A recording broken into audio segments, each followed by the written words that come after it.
The Story of Civilization, Volume 4, The Age of Faith, Part 1, by Will Durant. Continued, Cassette 7, Side 2. A Persian slave struck him down while Omar led the prayers in the mosque in 644. Unable to persuade Abd ar-Rahman to succeed him, the dying caliph appointed 6 men to choose his successor. They named the weakest of their number, perhaps in the hope that they would rule him. Uthman ibn Affan was an old man of kindly intent. He rebuilt and beautified the Medina Mosque and supported the generals who now spread Moslem arms to Herat and Kabul, Balkh and Tiflis, and through Asia Minor to the Black Sea. But it was his misfortune to be a loyal member of that aristocratic Umayyad clan, which in early days had been among Muhammad's proudest foes. The Umayyads flocked to Medina to enjoy the fruits of their relationship to the old caliph. He could not refuse their importunity. Soon a dozen lucrative offices warmed the hands of men who scorned the Puritanism and simplicity of pious Moslems. Islam, relaxing in victory, divided into ferocious factions: refugees from Mecca versus helpers from Medina, the ruling cities of Mecca and Medina versus the fast-growing Muslim cities of Damascus, Kufa, and Basra, the Quraysh aristocracy versus the Bedouin democracy, the Prophet's Hashemite clan led by Ali versus the Umayyad clan led by Muawiyah, son of Muhammad's chief enemy Abu Sufyan, but now governor of Syria. In 654, a converted Jew began to preach a revolutionary doctrine at Basra, that Muhammad would return to life, that Ali was his only legitimate successor, that Uthman was a usurper and his appointees a set of godless tyrants. Driven from Basra, the rebel went to Kufa. Driven from Kufa, he fled to Egypt, where his preaching found passionate audience. 500 Egyptian Muslims made their way to Medina as pilgrims and demanded Uthman's resignation. Refused, they blockaded him in his palace. Finally, they stormed into his room and killed him as he sat reading the Quran in 656. The Umayyad leaders fled from Medina, and the Hashemite faction at last raised Ali to the caliphate. He had been in his youth a model of modest piety and energetic loyalty. He was now 55, bald and stout, genial and charitable, meditative and reserved. He shrank from a drama in which religion had been displaced by politics and devotion by intrigue. He was asked to punish Uthman's assassins, but delayed till they escaped. He called for the resignation of Uthman's appointees. Most of them refused. Instead of resigning, Muawiyah exhibited in Damascus the bloody garments of Uthman and the fingers that Uthman's wife had lost in trying to shield him. The Quraysh clan, dominated by the Umayyads, rallied to Muawiyah. Zubair and Talha, companions of the Prophet, revolted against Ali and laid rival claims to the caliphate.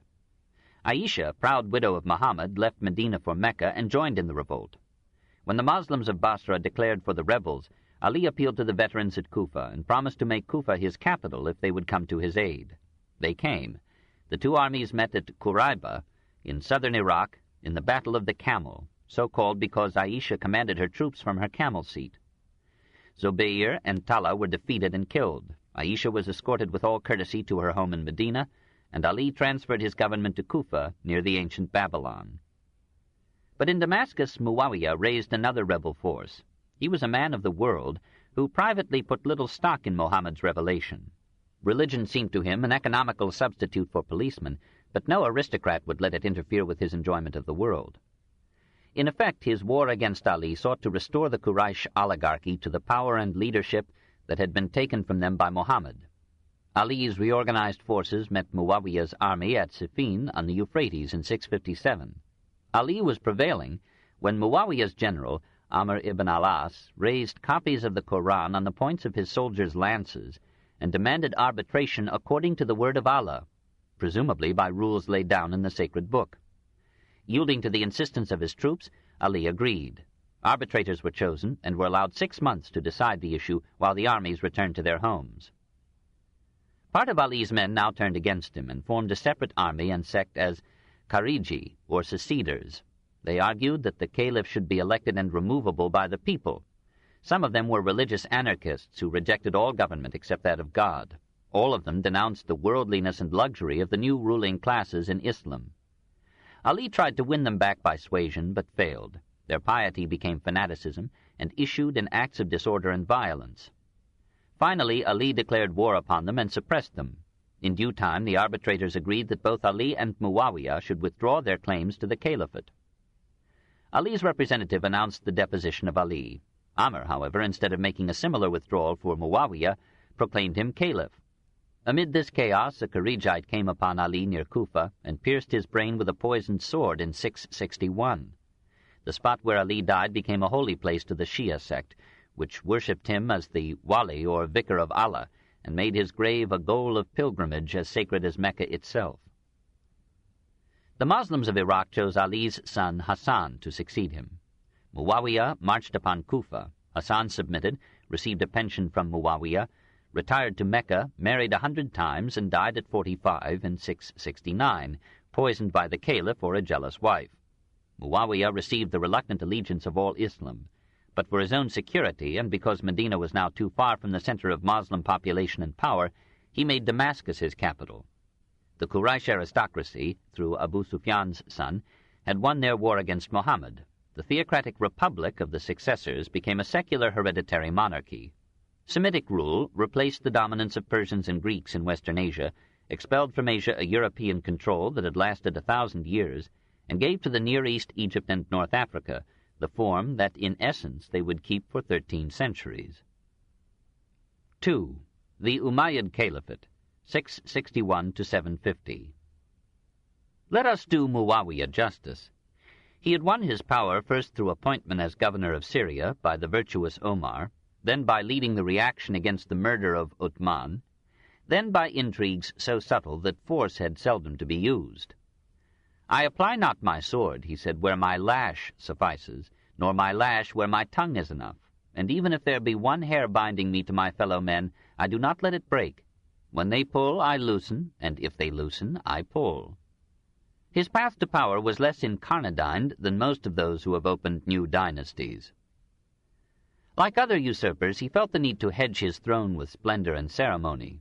He took as his model the Byzantine emperors, who had taken as their model the Persian king of kings. The persistence of that monarchical pattern from Cyrus to our time suggests its serviceability in the government and exploitation of an unlettered population. Muawiyah felt his methods justified by the prosperity that came under his rule, the quieting of tribal strife, and the consolidation of Arab power from the Oxus to the Nile. Thinking the hereditary principle the sole alternative to chaotic struggles for an elective caliphate, he declared his son Yazid heir apparent, and exacted an oath of fealty to him from all the realm. Nevertheless, when Muawiyah died in 680, a war of succession repeated the early history of his reign. The Moslems of Kufa sent word to Hussein, son of Ali, that if he would come to them and make their city his capital, they would fight for his elevation to the caliphate. Hussein set out from Mecca with his family and 70 devoted followers. 25 miles north of Kufa, the caravan was intercepted by a force of Yazid's troops under Ubaydallah. Hussein offered to submit, but his band chose to fight. Hussein's nephew Qasim, 10 years old, was struck by one of the first arrows and died in his uncle's arms. One by one, Hussein's brothers, sons, cousins, and nephews fell. Every man in the group was killed, while the women and children looked on in horror and terror. When Hussein's severed head was brought to Ubaydallah, he carelessly turned it over with his staff. "Gently," one of his officers protested. "He was the grandson of the Prophet. By Allah, I have seen those lips kissed by the blessed mouth of Muhammad."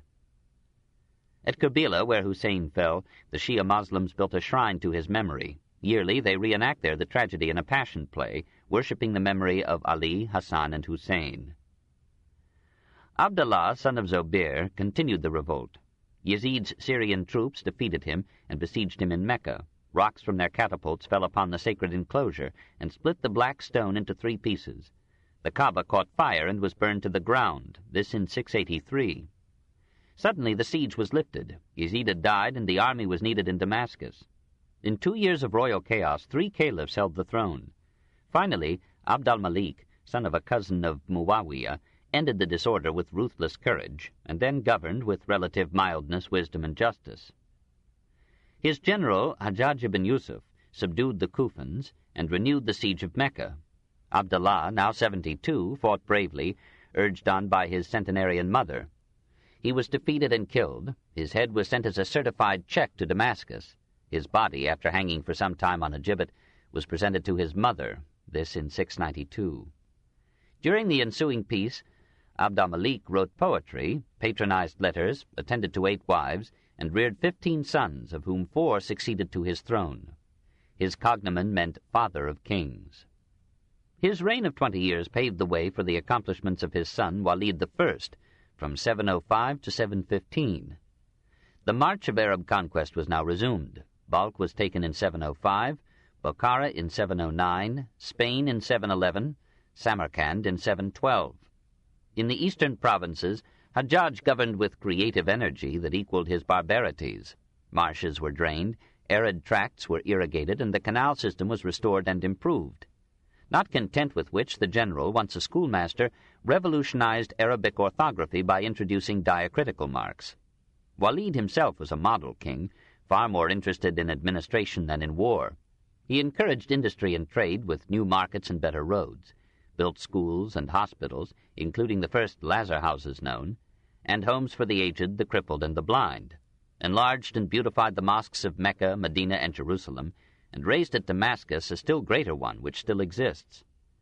Amid these labors he composed verses, wrote music, played the lute, listened patiently to other poets and musicians, and caroused every second day. His brother and successor, Suleiman, from 715 to 717, wasted lives and wealth in a vain attempt upon Constantinople, solaced himself with good food and bad women, and received the praise of posterity only for bequeathing his power to his cousin. Omar II, from 717 to 720, was resolved to atone in one reign for all the impiety and liberality of his Umayyad predecessors. The practice and propagation of the faith were the consuming interests of his life. He dressed so simply, wore so many patches, that no stranger took him for a king. He bade his wife surrender to the public treasury the costly jewels that her father had given her, and she obeyed. He informed his harem that the duties of government would absorb him to their neglect, and gave them leave to depart. He ignored the poets, orators, and scholars who had depended on the court, but drew to his counsel and companionship the most devout among the learned in his realm. He made peace with other countries, withdrew the army that had besieged Constantinople, and called in the garrisons that had guarded Moslem cities hostile to Umayyad rule. Whereas his predecessors had discouraged conversions to Islam on the ground that less poll taxes would come to the state, Omar speeded the acceptance of Islam by Christians, Zoroastrians, and Jews. And when his fiscal agents complained that his policy was ruining the treasury, he replied, "Glad would I be, by Allah, to see everybody become Muslims, so that you and I would have to till the soil with our own hands to earn a living." Clever counselors thought to stay the tide of conversions by requiring circumcision. Omar, another Paul, bade them dispense with it. Upon those who still refused conversion he laid severe restrictions, excluded them from governmental employment, and forbade them to build new shrines. After a reign of less than 3 years, he sickened and died. Another side of Moslem character and custom appears in Yazid II, from 717 to 724, last of the royal sons of Abd al-Malik. Yazid loved a slave girl, Habiba, as Omar II had loved Islam. While still a youth, he had bought her for 4,000 pieces of gold. His brother, Suleiman, then caliph, had compelled him to return her to the seller. But Yazid had never forgotten her beauty and her tenderness. When he came to power, his wife asked him, "Is there, my love, anything in the world left you to desire?" "Yes," he said, "Habiba." The dutiful wife sent for Habiba, presented her to Yazid, and retired into the obscurity of the harem. One day, feasting with Habiba, Yazid playfully threw a grape pit into her mouth. It choked her, and she died in his arms. A week later, Yazid died of grief. Hisham, from 724 to 743, governed the realm for 19 years in justice and peace, improved administration, reduced expenses, and left the treasury full at his death. But the virtues of a saint may be the ruin of a ruler. Hisham's armies were repeatedly defeated, rebellion simmered in the provinces, disaffection spread in a capital that longed for a spendthrift king. His successors disgraced a hitherto competent dynasty by luxurious living and negligent rule. Walid II, from 743 to 744, was a skeptic libertine and candid Epicurean. He read with delight the news of his uncle Hisham's death, imprisoned Hisham's son, seized the property of the late caliph's relatives, and emptied the treasury with careless government and extravagant largesse. His enemies reported that he swam in a pool of wine and slaked his thirst as he swam, that he used the Koran as a target for his archery, that he sent his mistresses to preside in his place at the public prayer. Yazid, son of Walid I, slew the wastrel, ruled for 6 months, and died in 744. His brother Ibrahim took the throne but could not defend it. An able general deposed him, and reigned for 6 tragic years as Marwan II, the last caliph of the Umayyad line. From a worldly point of view, the Umayyad caliphs had done well for Islam. They had extended its political boundaries farther than these would ever reach again, and, barring some illusid intervals, they had given the new empire an orderly and liberal government. But the lottery of hereditary monarchy placed on the throne in the 8th century incompetents who exhausted the treasury, surrendered administration to eunuchs, and lost control over that Arab individualism which has nearly always prevented a united Moslem power. The old tribal enmities persisted as political factions. Hashemites and Umayyads hated one another as if they were more closely related than they really were. Arabia, Egypt, and Persia resented the authority of Damascus, and the proud Persians, from contending that they were as good as the Arabs, passed to claiming superiority and could no longer brook Syrian rule. The descendants of Muhammad were scandalized to see at the head of Islam an Umayyad clan that had included the most unyielding and last converted of the Prophet's enemies. They were shocked by the easy morals, perhaps by the religious tolerance of the Umayyad caliphs. They prayed for the day when Allah would send some savior to redeem them from this humiliating rule. All that these hostile forces needed was some initiative personality to give them unity and voice. Abu al-Abbas, great-great-grandson of an uncle of Muhammad, provided the leadership from a hiding place in Palestine, organized the revolt in the provinces, and won the ardent support of the Shia Persian nationalists.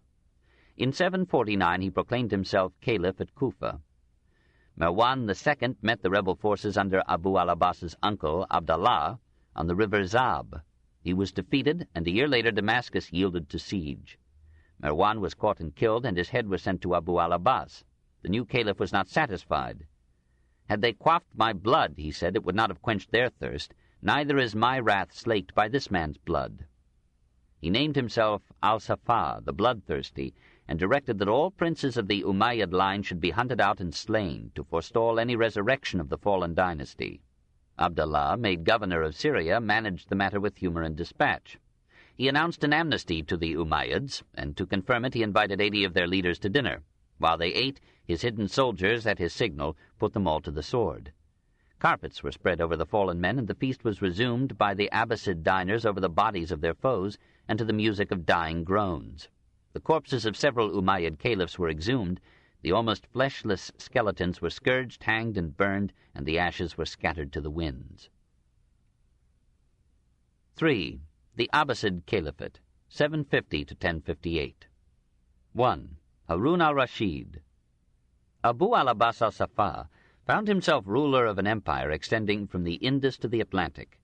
Sind, or northwest India, Baluchistan, Afghanistan, Turkestan, Persia, Mesopotamia, Armenia, Syria, Palestine, Cyprus, Crete, Egypt, and North Africa. Muslim Spain, however, rejected his authority, and in the 12th year of his reign, Sind threw off his rule. Hated in Damascus, uncomfortable in turbulent Kufa, al-Safa made Anbar, north of Kufa, his capital. The men who had helped him to power, and now administered the state, were predominantly Persian in origin or culture. After al-Safa had drunk his fill of blood, a certain Iranian refinement and urbanity entered into the manners of the court, and a succession of enlightened caliphs dignified the growth of wealth by promoting a brilliant flowering of art and literature, science and philosophy. After a century of humiliation, Persia conquered her conquerors. Al-Safa died of smallpox in 754. His half-brother, Abu Ja'far, succeeded him under the name of al-Mansur, the Victorious. Mansur's mother was a Berber slave.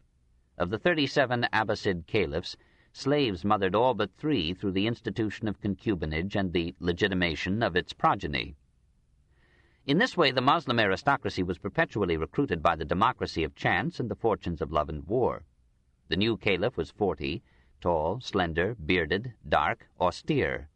No slave to woman's beauty, no friend of wine or song, but a generous patron of letters, sciences, and arts. A man of great ability and little scruple, by his firm statesmanship he established a dynasty that might else have died at al-Safa's death. He gave himself sedulously to administration, built a splendid new capital at Baghdad, reorganized the government and the army into their lasting form, kept a keen eye on every department and almost every transaction, periodically forced corrupt officials, including his brother, to disgorge their peculations into the treasury, and dispensed the funds of the state with a conscientious parsimony that won him no friends, but the title of Father of Farthings. At the outset of his reign he established on a Persian model an institution, the Vizierate, which was to play a major role in Abbasid history. As his first vizier he appointed Khalid, son of Barmak. This family of Barmakids was cast for a heavy part in the Abbasid drama. Al-Mansur and Khalid created the order and prosperity whose full fruits were to fall into the lap of Harun al-Rashid. After a beneficent reign of 22 years, Al-Mansur died on a pilgrimage to Mecca. His son, al-Mahdi, who ruled from 775 to 785, could now afford to be benevolent. He pardoned all but the most dangerous offenders, spent lavishly to beautify the cities, supported music and literature, and administered the empire with reasonable competence. Byzantium having seized the opportunity of the Abbasid Revolution to recover Arab-conquered territory in Asia Minor, al-Mahdi sent an army under his son Harun to renew a theft long sanctified by time. Harun drove the Greeks back to Constantinople and so threatened that capital that the Empress Irene made peace on terms that pledged a yearly payment of 70,000 dinars, or $332,500, to the caliphs, this in 784. From that time onward, al-Mahdi called the youth Harun al-Rashid, Aaron the Upright. He had previously named another son heir apparent. Now, seeing the far superior capacity of Harun, he asked al-Hadi to waive his claim in favor of his younger brother. Al-Hadi, commanding an army in the east, refused and disobeyed a summons to Baghdad. Al-Mahdi and Harun set out to capture him, but al-Mahdi, aged 43, died on the way. Harun, so counseled by the Barmakid Yahya, son of Khalid, recognized Hadi as caliph and himself as heir apparent. But, as Sadi was to say, 10 dervishes can sleep on one rug, but 2 kings cannot be accommodated in an entire kingdom. Al-Hadi soon set Harun aside, imprisoned Yahya, and proclaimed his own son as successor. Shortly thereafter, in 786, al-Hadi died. Rumor said that his own mother, favoring Harun, had had him smothered with pillows. Harun ascended the throne, made Yahya his vizier, and began the most famous reign in Moslem history. Legends, above all the 1001 Nights, picture Harun as a gay and cultured monarch, occasionally despotic and violent, often generous and humane. So fond of good stories that he had them recorded in state archives and rewarded a lady raconteur now and then by sharing his bed with her. All these qualities appear in history except the gaiety, which perhaps offended the historians. These depict him first of all as a pious and resolutely orthodox Moslem who severely restricted the liberties of non-Moslems, made the pilgrimage to Mecca every second year, and performed 100 prostrations with his daily prayers. He drank thirstily, but mostly in the privacy of a few chosen friends. He had 7 wives and several concubines, 11 sons and 14 daughters, all by slave girls except El-Emin, his son by the princess Zobeida. He was generous with all forms of his wealth. When his son Al-Mamun fell in love with one of Harun's palace maids, the caliph presented her to him, merely asking him in payment to compose some lines of poetry. He enjoyed poetry so intensely that on some occasions he would overwhelm a poet with extravagant gifts, as when he gave the poet Merwan, for one brief but laudatory ode, 5,000 pieces of gold, or $23,750, a robe of honor, 10 Greek slave girls, and a favorite horse. His boon companion was the libertine poet Abu Nuwas. Repeatedly angered by the poet's insolence or open immorality, he was repeatedly mollified by exquisite verse. He gathered about him in Baghdad an unparalleled galaxy of poets, jurists, physicians, grammarians, rhetors, musicians, dancers, artists, and wits, judged their work with discriminating taste, rewarded them abundantly, and was repaid by 1,000 metrical doxologies. He himself was a poet, a scholar, an impetuous and eloquent orator. No court in history ever had a more brilliant constellation of intellects. Contemporary with the Empress Irene in Constantinople and with Charlemagne in France, and coming a little later than Xuanzong at Chang'an, Harun excelled them all in wealth, power, splendor, and the cultural advancement that adorns a rule. But he was no dilettante. He shared in the labor of administration, earned repute as a just judge, and, despite unprecedented liberality and display, left 48 million dinars, or $228 million, in the treasury at his death. He led his armies personally in the field and maintained all frontiers intact. For the most part, however, he entrusted administration and policy to the wise Yahya. Soon after his accession he summoned Yahya and said, "I invest you with the rule over my subjects. Rule them as you please, depose whom you will, appoint whom you will, conduct all affairs as you see fit." And in ratification of his words he gave Yahya his ring. It was an act of extreme and imprudent confidence, but Harun, still a youth of 22, judged himself unprepared to rule so wide a realm. It was also an act of gratitude to one who had been his tutor, whom he had come to call father, and who had borne imprisonment for his sake. Yahya proved to be one of the ablest administrators in history. Affable, generous, judicious, tireless, he brought the government to its highest pitch of efficiency, established order, security, and justice, built roads, bridges, inns, canals, and kept all the provinces prosperous even while taxing them severely to fill his master's purse and his own. For he too, like the Caliph, played patron to literature and art. His sons, al-Fadl and Jafar, received high office from him, acquitted themselves well, paid themselves better. They became millionaires, built palaces, kept their own herds of poets, jesters, and philosophers. Harun loved Jafar so well that gossip found scandal in their intimacy. The Caliph had a cloak made with 2 collars, so that he and Jafar might wear it at the same time and be 2 heads with but a single breast. Perhaps in this Siamese garb they sampled together the nightlife of Baghdad. We do not know the precise causes that so suddenly ended the Barmakids' power. Ibn Khaldun saw the true cause in their assumption of all authority, their jealous disposition of the public revenue, to such degree that al-Rashid was sometimes reduced to asking for a trivial sum without being able to obtain it. As the young ruler grew into middle age and found no complete expression of his abilities in the pursuit of sensual pleasure and intellectual discourse, he may have regretted the omnipotence with which he had dowered his vizier. When he ordered Jafar to have a rebel executed, Jafar connived at the man's escape. Harun never forgave this amiable negligence. A story worthy of the 1,001 Nights tells how Abasa, Harun's sister, fell in love with Jafar, how Harun had vowed to keep the Hashemite blood of his sisters as pure as might be of any but high Arabian fluid. And Jafar was Persian. The Caliph permitted them to marry, but on their promise never to meet except in his presence. The lovers soon broke this agreement. Abasa secretly bore Jafar 2 sons who were concealed and reared in Medina. Zobaida, Harun's wife, discovered the situation and revealed it to Harun. The Caliph sent for his chief executioner, Misrur, bade him kill Abasa and bury her in the palace, and supervised in person the performance of these commands. Then he ordered Misrur to behead Jafar and bring him the severed head, which was duly done. Then he sent to Medina for the children, talked long with the handsome boys, admired them, and had them killed. This in 803. Yahya and al-Fadl were imprisoned. They were allowed to keep their families and servants, but were never released. Yahya died 2 years after his son, al-Fadl 5 years after his brother.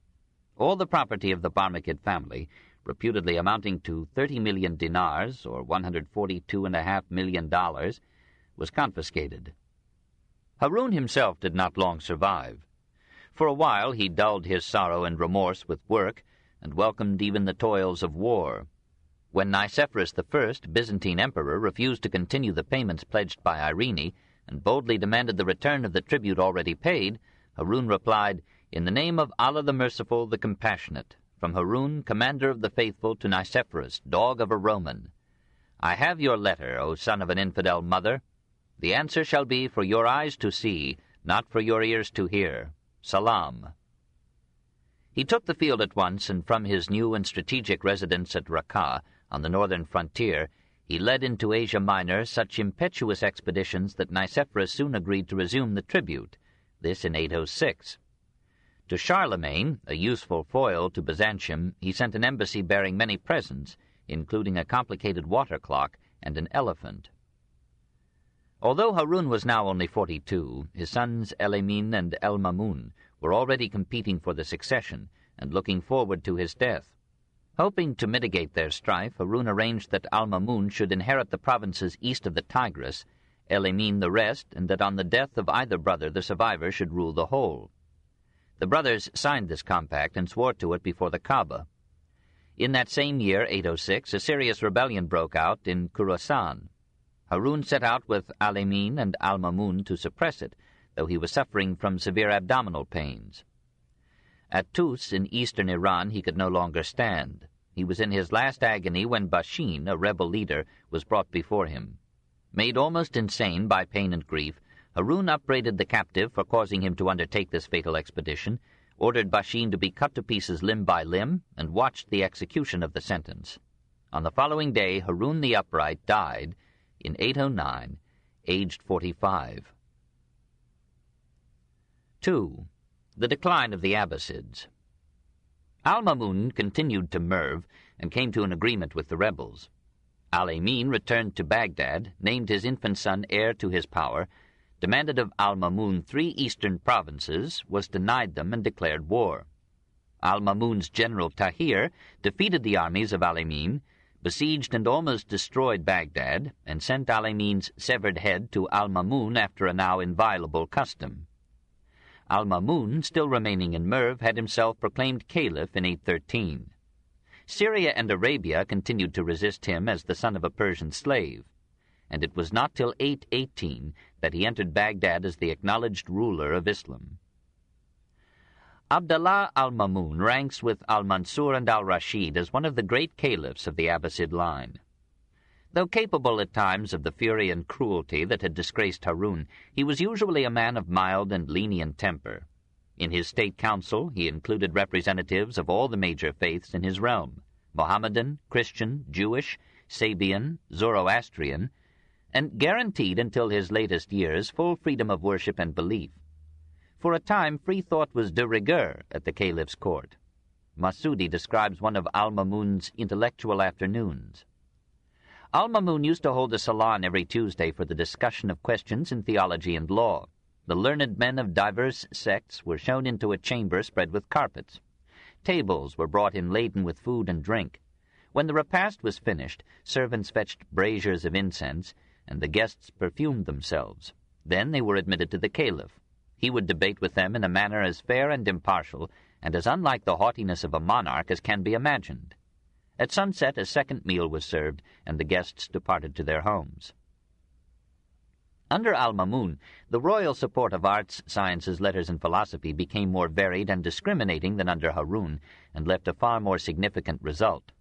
He sent to Constantinople, Alexandria, Antioch, and elsewhere for the writings of the Greek masters, and paid a corps of translators to render the books into Arabic.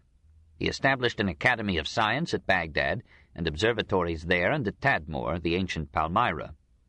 Physicians, jurists, musicians, poets, mathematicians, astronomers enjoyed his bounty, and he himself, like some 19th-century Mikado, and like every Moslem gentleman, wrote poetry. He died too young, at 48, in 833, and yet too late, for in a fervor of authoritarian liberalism he disgraced his final years by persecuting orthodox belief. His brother and successor, Abu Ishaq al-Mutasim, shared his goodwill but not his genius. He surrounded himself with a bodyguard of 4,000 Turkish soldiers, as Roman emperors had leaned on a Praetorian guard, and in Baghdad, as in Rome, the guard became in time and effect the king. The people of the capital complained that al-Mutasim's Turks rode recklessly through the streets and committed unpunished crimes. Fearing popular revolt, the caliph left Baghdad and built himself a royal residence some 30 miles north at Samarra. From 836 to 892, 8 caliphs made it their home and sepulchre. For 20 miles along the Tigris they reared great palaces and mosques, and their officials built luxurious mansions with murals, fountains, gardens, and baths. The Caliph al-Mutawakkil affirmed his piety by spending 700,000 dinars, or $3,325,000, on a vast congregational mosque, and only a trifle less on a new royal residence, the Jafariya, with a palace called the Pearl and a Hall of Delight, all surrounded with parks and streams. To find money for these structures and their trappings, al-Mutawakkil raised taxes and sold public offices to the highest bidders, and to appease Allah he defended orthodoxy with persecution. His son persuaded his Turkish guards to kill him, and took the throne as al-Muntasir, he who triumphs in the Lord. Internal factors corrupted the caliphate before external force reduced it to subservience. Overindulgence in liquor, lechery, luxury, and sloth watered down the royal blood and begot a succession of weaklings who fled from the tasks of government to the exhausting delights of the harem. The growth of wealth and ease, of concubinage and pederasty, had like effects among the ruling class and relaxed the martial qualities of the people. There could not come from such indiscipline the strong hand needed to hold together so scattered and diverse a conglomeration of provinces and tribes. Racial and territorial antipathies festered into repeated revolt. Arabs, Persians, Syrians, Berbers, Christians, Jews, and Turks agreed only in despising one another, and the faith that had once forged unity split into sects that expressed and intensified political or geographical divisions. The Near East lives or dies by irrigation. The canals that nourished the soil needed perpetual protection and care, which no individual or family could provide. When governmental maintenance of the canal system became incompetent or negligent, the food supply lagged behind the birth rate, and starvation had to restore the balance between these basic factors in history. But the impoverishment of the people by famine or epidemic seldom stayed the hand of the tax-gatherer. Peasant, craftsman, and merchant saw their gains absorbed into the expenses and frills of government, and lost the incentive to production, expansion, or enterprise. At last the economy could not support the government. Revenues fell, soldiers could not be adequately paid or controlled. Turks took the place of Arabs in the armed forces of the state, as Germans had replaced Romans in the armies of Rome. And from Al-Muntasir onward it was Turkish captains that made and unmade, commanded and murdered the caliphs. A succession of sordid and bloody palace intrigues made the later vicissitudes of the Baghdad Caliphate unworthy of remembrance by history. The weakening of political diligence and military power at the center invited the dismemberment of the realm. Governors ruled the provinces with only formal reference to the capital. They schemed to make their position permanent, at last hereditary. Spain had declared itself independent in 756, Morocco in 788, Tunis in 801, Egypt in 868. 9 years later, the Egyptian emirs seized Syria and ruled most of it till 1076. Al-Mamun had rewarded his general Tahir by assigning to him and his descendants the governorship of Khorasan. This Tahirid dynasty, from 820 to 872, ruled most of Persia in semi-sovereignty until replaced by the Saffarids, from 872 to 903. In 929 to 944, a tribe of Shia Muslims, the Hamdanids, captured northern Mesopotamia and Syria and dignified their power by making Mosul and Aleppo brilliant centers of cultural life. So Saiful-Dawlah, from 944 to 967, himself a poet, made places at his Aleppo court for the philosopher al-Farabi and the most popular of Arab poets, al-Mutanabi. The Umayyads, sons of the Caspian highland chieftain Buwai, captured Isfahan and Shiraz and finally Baghdad in 945. For over a century they forced the caliphs to do their bidding. The commander of the faithful became little more than the head of Orthodox Islam, while the Buwayyad emir, a Shiite, assumed direction of the diminishing state. Adud al-Dawlah, the greatest of these Buwayyads, from 949 to 983, made his capital, Shiraz, one of the fairest cities of Islam, but spent generously also on the other cities of his realm. Under him and his successors, Baghdad recaptured some of the glory that it had known under Harun. In 874, the descendants of Saman, a Zoroastrian noble, founded a Samanid dynasty that ruled Transoxiana and Khorasan till 999. We are not wont to think of Transoxiana as important in the history of science and philosophy, yet under the Samanid kings, Bokhara and Samarkand rivaled Baghdad as centers of learning and art. There the Persian language was revived and became the vehicle of a great literature. A Samanid court gave protection and the use of a rich library to Avicenna, the greatest of medieval philosophers, and al-Razi, the greatest of medieval physicians, dedicated the al-Mansuri, his immense summary of medicine, to a Samanid prince. In 990, the Turks captured Bokhara, and in 999 they put an end to the Samanid dynasty. As the Byzantines for 3 centuries had fought to contain the Arab expansion, so now the Moslems fought to check the westward movement of the Turks. So later, the Turks would struggle to stay the Mongol flood. Periodically, the pressure of a growing population upon the means of subsistence generates the mass migrations that overshadow the other events of history. In 962, a band of Turkish adventurers from Turkestan invaded Afghanistan under the lead of Alp-Tigin, a former slave, captured Ghazni, and established there a Ghaznavid dynasty. Subuktigin, from 976 to 997, first slave, then son-in-law, then successor of Alp-Tigin, extended his rule over Peshawar and part of Khorasan. His son Mahmud, from 998 to 1030, took all Persia from the Gulf to the Oxus, and in 17 ruthless campaigns added the Punjab to his empire and much of India's wealth to his coffers. Surfeited with plunder and fretting over the unemployment caused by demobilization, he spent part of his riches and some of his men in building the Congregational Mosque of Ghazni. Says a Muslim historian, it had an immense nave in which 6,000 servants of God might fulfill their duties without inconvenience to one another. And he raised near it a college and supplied it with a library and rare volumes. And to those pure walls came students, professors, and divines, and from the endowments of the college they received their daily sustenance, and all necessaries, and a yearly or monthly salary.